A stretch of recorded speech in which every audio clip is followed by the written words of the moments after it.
माननीय अध्यक्ष जी, बहुत बहुत धन्यवाद। आपने मुझे नगरीय विकास एवं आवासन स्वायत्त शासन की मांग पर बोलने का मौका दिया। समय के बाध्यता को देखते हुए मैं आज सीधा मेरे निर्वाचन क्षेत्र की बात करना उचित समझूंगा। बाकी कोई समय बचेगा तो मैं और बात करूंगा।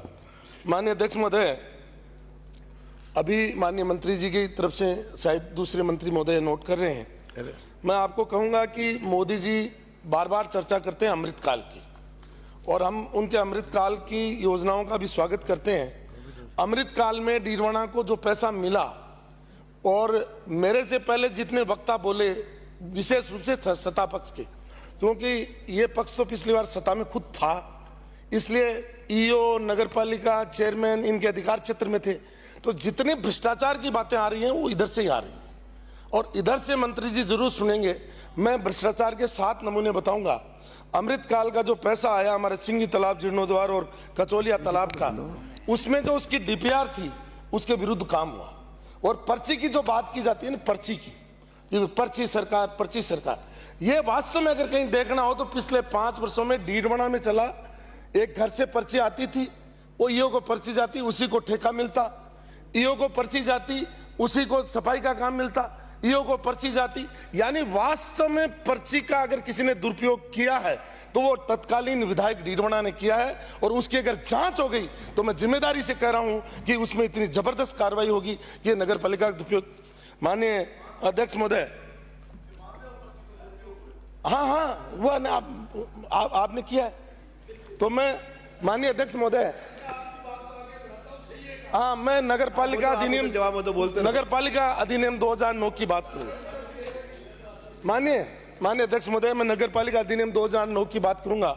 उसमें लिखा है कि नगरपालिका की सामान्य साधारण बैठक 60 दिनों के भीतर एक बार हो जानी चाहिए। पिछले 2 साल से कोई बैठक नहीं हुई, सिर्फ पर्ची से काम हुआ। तो मैं आपसे निवेदन करना चाहता हूं माननीय अध्यक्ष महोदय, यहाँ भी चाहे IDSMT, यहाँ भी पर्ची से काम होता है। हाँ, IDSMT यहाँ भी हो रहा है, नहीं यहाँ पर्ची से हो रहा है ना, आप क्या पर्ची से हो रहा है?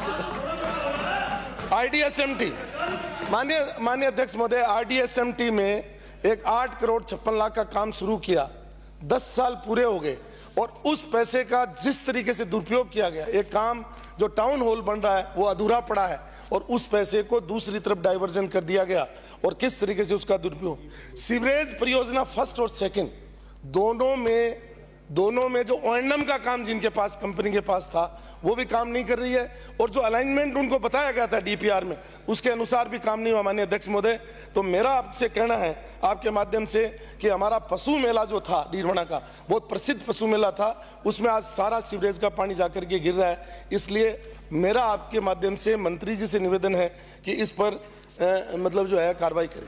जहां पत्रावलियां गायब हुई हैं माननीय अध्यक्ष महोदय, ये एक डीडवाना की बात नहीं है, यहां से भी खूब आवाज आई कि जो पहले पट्टे काटे गए और पट्टे काटने के बाद में उनकी पत्रावलियां गायब हुई, और जिस तरीके से पत्रावलियां गायब हुई माननीय अध्यक्ष महोदय, मुझे अफसोस है कहते हुए कि नगरपालिका चेयरमैन ने अपने नाम से 891, 848, 800 गज के पट्टे ले लिए, और आज उनकी पत्रावलियां नहीं मिल रही है, और मंत्री जी के मुंह से रोज सुन रहे हैं कि हम पत्रावलियां ढूंढ लेंगे। मैं आपको कह रहा हूं हर नगरपालिका में FIR करवाइए, और उन पत्रावलियों को जरूर आप ढूंढ करके उन पर कार्रवाई करवाइए।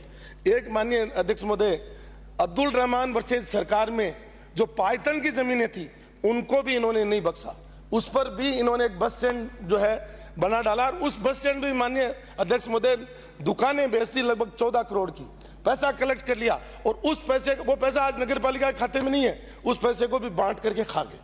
तो मेरा कहने का मतलब यह है कि ये जो अब्दुल रहमान वर्सेज सरकार में जो वोलेशन हुआ, उसके बाद में ये बस स्टैंड बना, और अभी सरकार के तरफ से एक सर्कुलर आया कि जिन नगरपालिकाओं में या नगर निकायों में पैसा बाकी वो नया टेंडर नहीं थे, उसका भी उल्लंघन करके अभी मतलब जो है 14 करोड़ रुपए बाकी पड़ा है अपने लोगों को मोबिलाइज करने के लिए, और जो है बिना पैसा, उनके पास न कोई बजट है न कोई शेष है, उसके बाद में भी उन्होंने वो लगा दिया।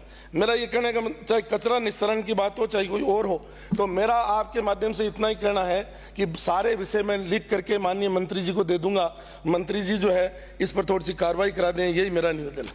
मैं माननीय अध्यक्ष महोदय 2 मिनट और बोलूंगा, ज़्यादा नहीं बोलूंगा।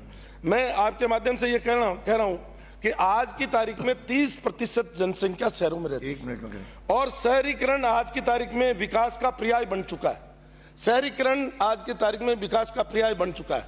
और जयपुर में प्रसिद्ध है कि नगर नियोजन जहां की परंपरा है। माननीय अध्यक्ष महोदय, एक तो पुराना जयपुर देख लीजिए, छोटी चौपड़, बड़ी चौपड़, सूरज पोल, ये, और उसके बाद जो जयपुर बसा उसको आप देख लीजिए किस तरीके से वॉयलेशन हुआ है। और मैं तो अफसोस इस बात का है कि पिछले कार्यकाल में जिसको एनफोर्समेंट ऑफिसर लगाया गया था उसको ईमानदार कहते थे, उस ईमानदार व्यक्ति की जांच करवा लो। 1 लाख से ज्यादा जो है वॉयलेशन हुआ है, अतिक्रमण हुआ है। और अभी भी जिनको लगाया गया, मुझे ये समझ में नहीं आ रहा कि मुख्यमंत्रियों को क्या हो गया कि अपने रिश्तेदारों को ले जाकर के एनफोर्समेंट ऑफिसर लगाते हैं, उनके माध्यम से मतलब क्या करवाना चाहते हैं, मेरा आज तक समझ में नहीं आया। इसलिए मेरा आपके माध्यम से ये कहना है कि अगर वास्तव में शहरों का सही विकास करना चाहते हैं तो ईमानदारी से काम करने की कोशिश